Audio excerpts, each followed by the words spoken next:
Right, so today we're going to be working on the 15 horsepower chipper shredder. The problems a lot of people find is when they've had their machine in storage over winter. Get it out of storage and it won't start. This is always caused by fuel that's been left in the carburetor. So today we're going to drain the fuel, and literally that is all it will take to get the machine running.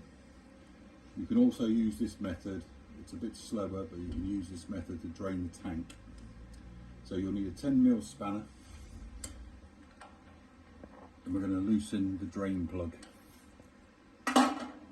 Once it's loose, you're going to need a container to catch the fuel, and always wear gloves for this.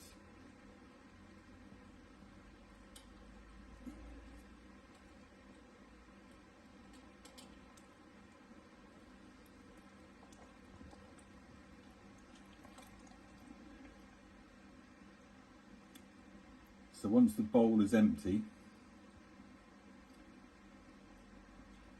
if you're sure the fuel in the tank is clean, you can turn the fuel back on until it starts to run out of the drain plug again.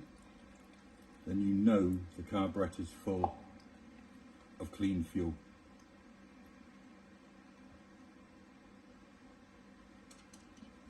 Then replace the drain bolt,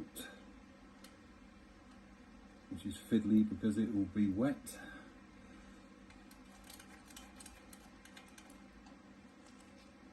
And make sure you nip it back up again with the 10mm spanner. That is the main cause of machines not working after they've come out of storage. It's just the fact that there's dirty fuel in there and it tries to go up through the carburetor and it won't fire.